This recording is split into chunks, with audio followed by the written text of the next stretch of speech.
मैं गया sir base 360 के ऑनलाइन प्लेटफॉर्म पर पुनः स्वागत करते हैं। कि कल मैंने आपको बेटा बीमा पढ़ाया था, बीमा की परिभाषा बताए थे, उस पर बीमा बता दिए थे, कुछ और बीमा बचे हुए थे और उस पर न्यूमेरिकल भी होने हैं। आज हम आपको चालू करते हैं, स्टार्ट करते हैं। बीमा जो बताना स्टार्ट करना है दाब से।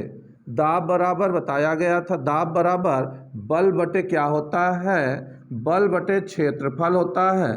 तो बल की बीमा कल की क्लास में बताए गए थे, क्या बताए गए थे, ml टी की पावर -2 बाई एल स्क्वायर, अर्थात यहाँ से बन जाएगा ml की पावर 1-2 टी की पावर -2, अर्थात जो बनेगा यहाँ से ml की पावर -1 टी की पावर -2।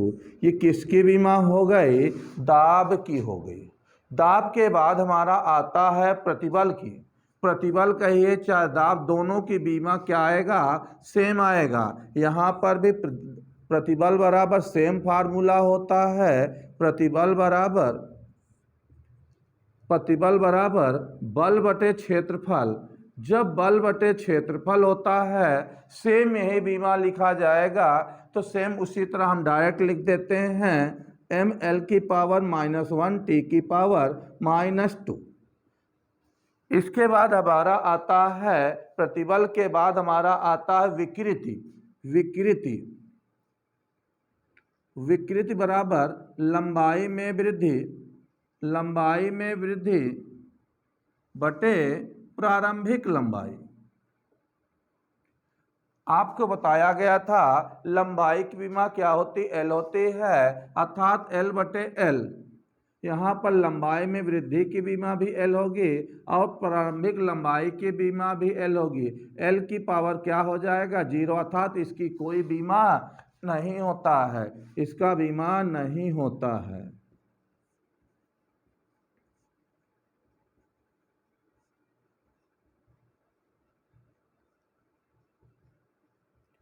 फिर आता है हमारा प्रत्यास्था गुणांक।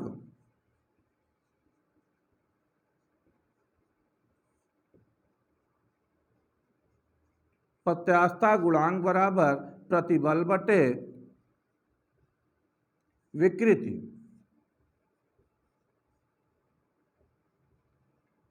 अभी मैंने प्रतिबल की बीमा बताया, क्या बताया, ml की पावर -1 टी की पावर -2, और विकृत की बीमा बताई गई क्या, एल किसकी बीमा नहीं होता, अर्थात एल की पावर 0, अर्थात यहाँ पर क्या हो गया,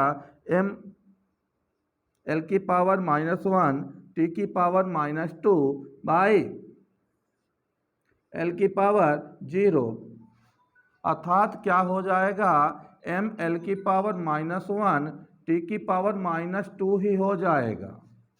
हमारे पास जो हो जाएगी बीमा ml की पावर -1 टी की पावर -2 ही रहेगा। अब आता है हमारा आवृत्ति। आवृत्ति बराबर 1 बटे आवर्तकाल। हमने कहा आवृत्ति बराबर 1 बटे आवर्तकाल। आवर्तकाल की बीमा टी होती है, अर्थात यहाँ पर क्या बन जाएगा, टी की पावर -1 होता है। टी की पावर, इसको बेटा नोट कर लीजिए,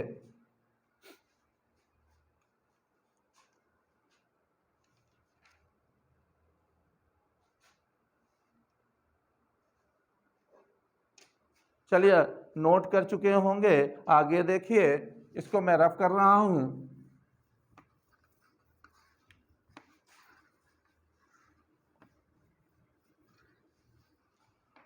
आगे हमारा आता पृष्ठ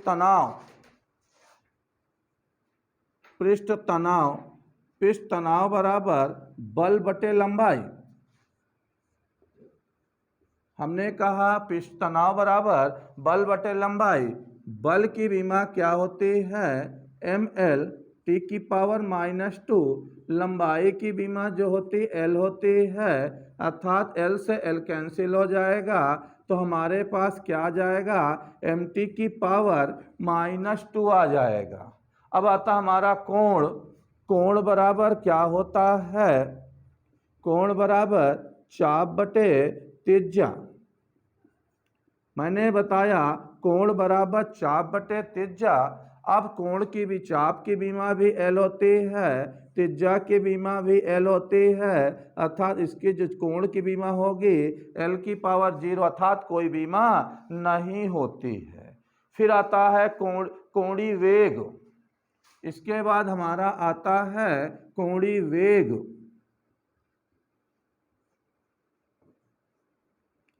हमने बताया कि कोणीय वेग बराबर कोण बटे समय।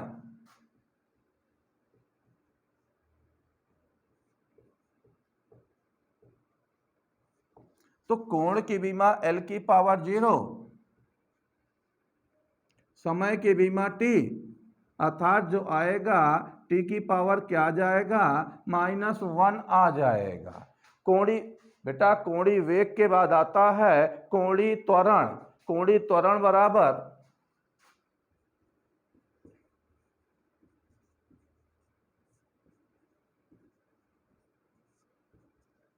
कोणीय वेग बटे कोणीय वेग बटे समय। मैंने कहा कोणीय त्वरण बराबर कोणीय वेग बटे समय। कोणीय वेग की बीमा अभी लिखा गया है, क्या लिखा गया, टी की पावर -1 अपान समय की टी, अर्थात कोणीय त्वरण की बीमा क्या हो गया, टी की पावर -2 हो जाएगा। इसके बाद हम लोग बात करते हैं किसकी, गुरुत्वाकर्षण की। आपने एक फार्मूला पढ़ा है गुरुत्वाकर्षण के लिए, गुरुत्वाकर्षण की बीमा, गुरुत्वाकर्षण नियतांक की बीमा।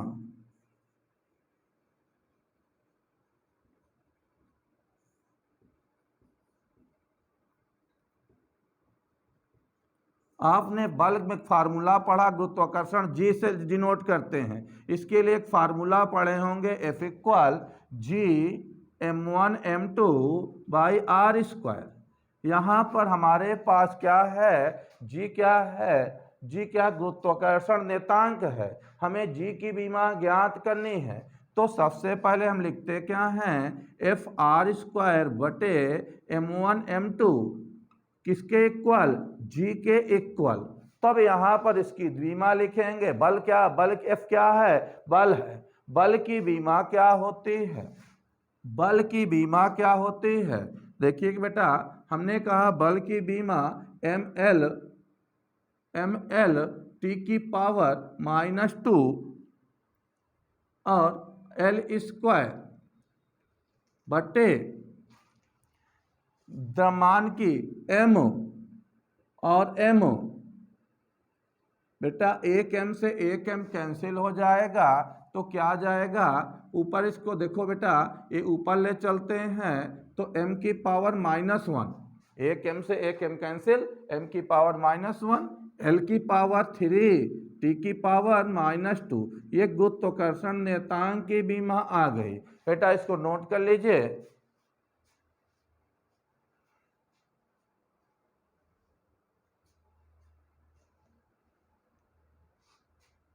नोट हो गया होगा, जैसे बेटा रब कर रहे हैं। इसी पर अब बीमाओं पे उपयोग पढ़ना है। बीमाओं के उपयोग के अंतर्गत 3 उपयोग हैं। देखिए बेटा, हमने कहा हमें बीमाओं के उपयोग पढ़ने हैं। बीमाओं के उपयोग में हमने कहा हमें बीमाओं के उपयोग पढ़ना है। बीमाओं के उपयोग हमने बताया, पहला उपयोग कह रहा एक पद्धत के मात्रक को दूसरे पद्धत के मात्रक में बदलना। हमने कहा एक पद्धत के मात्रक को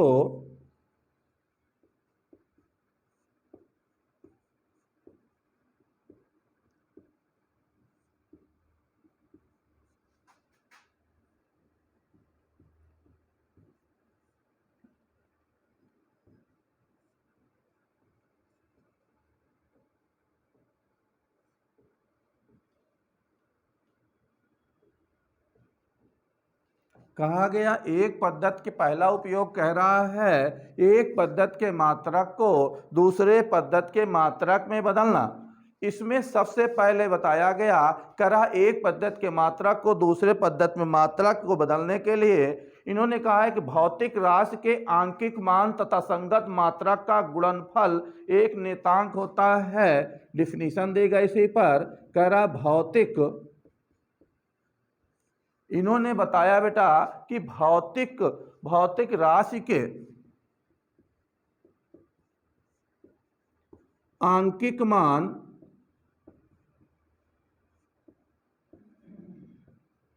तथा संगत मात्रक का गुणनफल,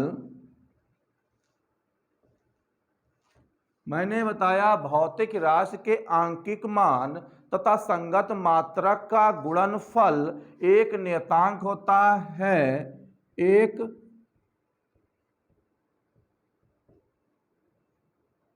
होता है। तो सबसे पहले बताया गया P = NU, ये हमारा फार्मूला है। तो हमने इसी पर एक एग्जाम्पल देते हैं। एग्जाम्पल कहता है न्यूटन को डायन में परिवर्तित कीजिए। एक न्यूटन को डायन में परिवर्तित कीजिए। न्यूटन क्या है? एमकेएस पद्धति का मात्रक है। न्यूटन क्या है? एमकेएस पद्धति का मात्रक है। डाइन क्या है? सीजीएस पद्धति का मात्रक है। कहा जा रहा है एक न्यूटन को डाइन में परिवर्तित कीजिए। न्यूटन हमारा एमकेएस, न्यूटन क्या है? न्यूटन एमकेएस पद्धति का मात्रक है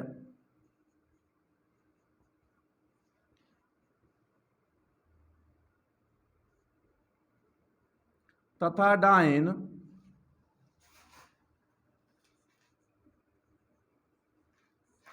सीजीएस पद्धति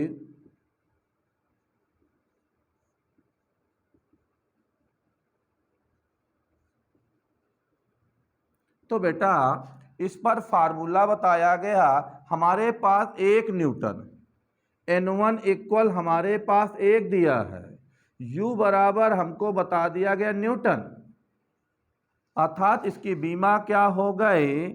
mL⁻⁻² लिख लेंगे। किसकी बीमा? बीमा किसकी बीमा है? बल की बीमा है। तब हम बात करते हैं, हमने कहा कि U बराबर mL⁻², तो U1 बराबर क्या हो जाएगा? m1L1T1⁻²। U2 बराबर कहते हैं m2L2T2⁻²। हमने बताया बेटा कि U बराबर न्यूटन क्या है? इसकी बल मात्रक है, इसकी बीमा mL⁻²। U1 बराबर m1L1T1⁻²। U2 बराबर m2L2T2⁻²। बेटा इसके बाद बात करते हैं, फार्मूला होता है N2 बराबर क्वेश्चन मार्क। हमने कहा N2 बराबर क्वेश्चन मार्क। अब आपके पास एक फार्मूला है N1U1 बराबर N2U2। हमने बताया एक फार्मूला होता है N1U1 बराबर N2U2। हमें N2 फाइंड करना है। N2 = लिखते हैं N1U1 बटे U2। बेटा हमने लिखा N2 = N1U1 बटे U2। N1 की वैल्यू दी है, U1 की वैल्यू दी है, U2 की वैल्यू दी है, इसको रख लेते हैं। मैंने कहा 1 गुणे m1L1T1⁻² बटे m2L2T2⁻²। बेटा अब इसको हम क्या करते हैं? अलग अलग कर देते हैं, तो हो जाएगा m1 बटे m2। ये हो जाएगा L1 बटे L2 T1 बटे T2 की पावर -2। अब बेटा 1 किलोग्राम में कितने ग्राम होते हैं, इसका मात्रा किलोग्राम, ये क्या होगा, ग्राम होगा, मीटर होगा, सेंटीमीटर होगा। तो देखिए हमने बताया N2 इक्वल किलोग्राम बटे ग्राम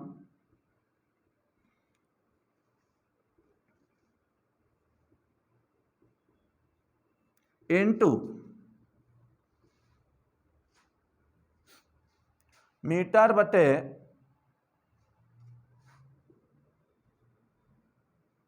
सेंटीमीटर, सेकंड बटे सेकंड की पावर -2। अब देखो बेटा सेकंड से सेकंड कैंसिल हो जाएगा। अब हम 1 किलोग्राम में कितने ग्राम होंगे, 1000 ग्राम होंगे। हमने लिखा 1000 ग्राम बटे ग्राम इंटू 1 मीटर में 100 सेंटीमीटर बटे सेंटीमीटर। हमने लिखा देखो सेंटीमीटर से सेंटीमीटर, ग्राम से ग्राम, तो N2 इक्वल हमारे पास आ गया 1000 गुणे 100। N2 इक्वल 10 के घाते 5 डाइन, किसके इक्वल, 1 न्यूटन बराबर 10 के घाते 5 डाइन। बेटा इसको नोट कर लीजिए और इसके बाद अगले टॉपिक में इस पे और क्वेश्चन कराएंगे।